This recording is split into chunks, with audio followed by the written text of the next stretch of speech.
بسم اللہ الرحمن الرحیم. میں محمد طارق اقبال ہوں. ناظرین و سامعین, میرے ایک دوست ہیں جو باہر رہتے ہیں, اکثر مجھے فون کال کرتے ہیں, پاکستان کے حالات کے متعلق پوچھنے کی کوشش کرتے ہیں. اور اس دفعہ بھی انہوں نے مجھے فون کال کی اور پوچھا کہ پاکستان کے حالات کس طرح کے ہیں اور سوات کے حالات بالخصوص کیسے ہیں. تو میں نے ان سے بات کی کہ سوات میں سیلاب آیا تھا اور بڑی تباہ کاریاں مچائیں, اپنی تند و تیز طوفانوں کے ساتھ, اپنی تباہ کاریوں کے ساتھ بڑا کچھ بہا کر لے گیا. لیکن لوگوں کے ارادے مضبوط ہیں, لوگوں کے ارادے جو ہیں, جذبات جو ہیں, متزلزل نہیں ہوئے. وہ کاروبار دوبارہ اسٹیبلش کر رہے ہیں اور دوبارہ ریہیبلیٹیٹ ہو رہے ہیں. انشاءاللہ وہ دن قریب ہوگا جب سوات کی رونقیں جو ہیں دوبارہ بحال ہوں گی.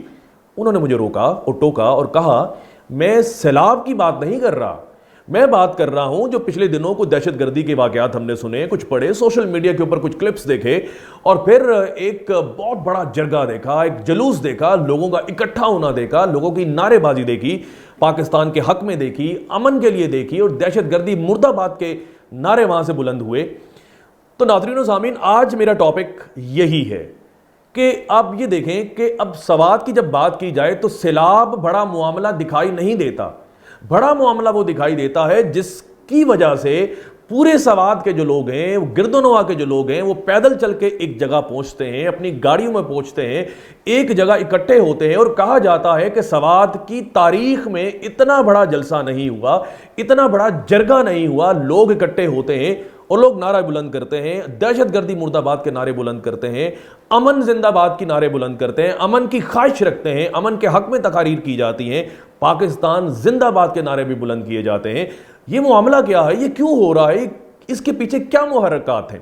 محرکات یہ ہیں کہ جی آج سے کچھ مہینے پہلے یہاں کے رہائشیوں نے سوات کے پہاڑوں کے اوپر کچھ عجیب و غریب حرکات دیکھیں, اور وہ حرکات دہشت گردوں کی تھی. سوات دہشت گردی کو جھیل چکا ہے, اس سے پہلے دہشت گردی دیکھ چکا ہے, لوگ اپنے گھر بار چھوڑ چکے ہیں.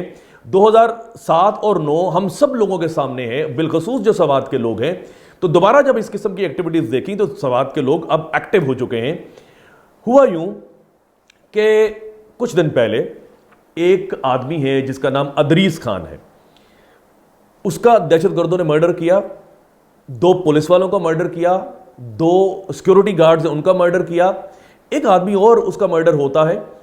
اس کے بعد آپ جانتے ہیں کہ جی جو نوبل لاریٹ ہے ملالہ یوسفزئی, وہ پاکستان میں تھی, جو فلڈ ہٹ ایریاز ہیں وہاں پر گئی, لوگوں سے ملاقات کی. لیکن کوائنسائڈ ہوتا ہے اس واقعے کے ساتھ ایک اور بڑا عجیب و غریب سا واقعہ کہ سوات کے اندر سکول جاتی ہوئی ایک وین پر اگین اٹیک ہوتا ہے. وہی سین ریپلیکیٹ کیا جاتا ہے, 2 بچے زخمی ہو جاتے ہیں. یہ میرے ساتھ ویڈیو چل رہی ہے, آپ دیکھیے کہ بچہ جو ہے زخمی حالت میں اسے ہسپتال لے جایا جا رہا ہے, بچہ اسٹریچر کے اوپر لیٹا ہوا ہے, اور بدقسمتی سے اس وین کا جو ڈرائیور ہے وہ ہلاک ہو جاتا ہے, اس کا مرڈر ہو جاتا ہے. اور لوگوں کے اندر بڑا غم و غصہ ہے کہ لوگ جو ہیں, اب جن کے بچے ہیں اسکول میں جاتے ہیں, ان کے دلوں کے اوپر کس طرح سے یہ بیتی ہوگی اس واقعے کو سن کر, اس واقعے کو دیکھ کر, اور 2014 کے واقعات کو ریکال کر کے. تو یہ واقعات سارے پیرنٹس کے دماغ میں, ان کے ذہنوں میں چل رہے تھے. کچھ پیرنٹس سے, کچھ لوگوں سے میری بات چیت بھی ہوئی تو انہوں نے خدشات کا اظہار کیا. تو پھر وہ لوگ اکٹھے ہوتے ہیں اور امن کے حق میں تقاریر بھی کرتے ہیں اور نعرے بھی بلند کرتے ہیں. لیکن یہ دہشت گرد کہاں سے آئے, کیوں آئے, اس کے محرکات کیے تھے, کون انہیں یہاں پر لے کے آیا, یہ ساری باتیں میں نے چیدہ چیزیں آپ لوگوں کے سامنے رکھنی ہے.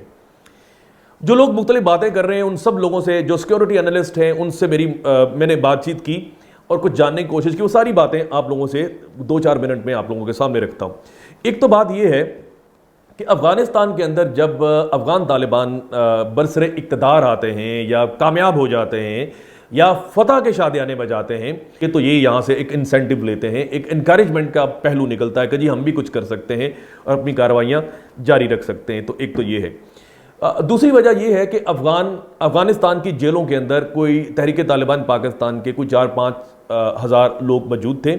جب افغان طالبان آتے ہیں تو یہ جیلوں سے نکلتے ہیں, اور پھر باہر بھی کوئی 4-5 ہزار لوگ موجود تھے, ان سے ملاقاتیں ہوتی ہیں, اور یہ ایک دوسری وجہ تھی. تیسری وجہ یہ ہے کہ جب امریکہ افغانستان کے اندر تھا تو یہ لوگ غاروں میں چھپے ہوتے تھے, تو اب یہ غاروں سے باہر نکل چکے ہیں اور آزادانہ وہاں پر میل ملاپ رکھتے ہیں, لوگوں سے ملتے ہیں اور لوگوں سے وہ قصے سنتے ہیں ان کی جانبازی کے, اور پھر وہ جانبازی کے جو معاملات ہیں وہ پاکستان میں ریپلیکیٹ کرنے کے لیے خواہش رکھتے ہیں.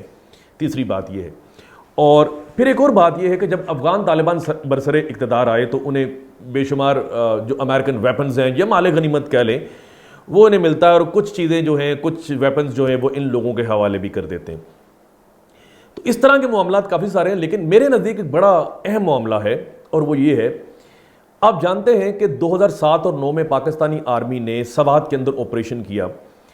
اس آپریشن کی وجہ سے سوات کے تقریباً 10,000 کے قریب جو یہاں کے رہائشی تھے، باسی تھے، یہاں کے سٹیزنز تھے، وہ یہاں سے ڈسپلیس ہو جاتے ہیں. کچھ پاکستان کے اندر ہی رہتے ہیں اور کچھ یہاں سے ہجرت کر کے اپنے ان رشتہ داروں کے پاس چلے جاتے ہیں جو افغانستان کے اندر تھے.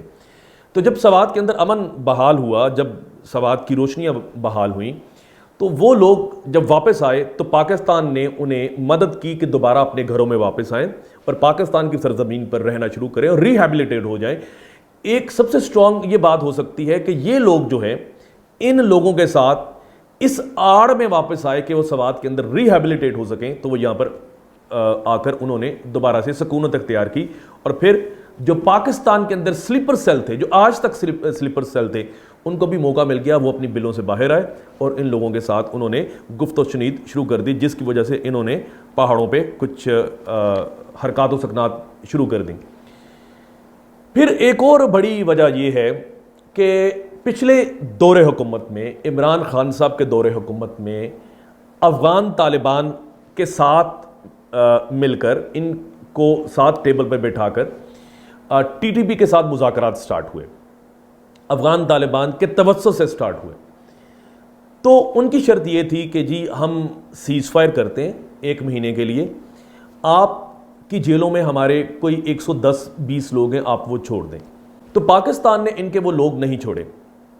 بعد میں افغان طالبان انٹروین کرتے ہیں، مداخلت کرتے ہیں اور وہ کہتے ہیں کہ جی آپ نے تو وعدہ کیا تھا، ہم آپ کے ضامن تھے، آپ نے کہا تھا آپ 110 لوگ چھوڑیں گے. تو وہ 110 لوگ بھی انہوں نے چھوڑے جن کے اندر خطرناک قسم کے ٹیررسٹ بھی شامل تھے.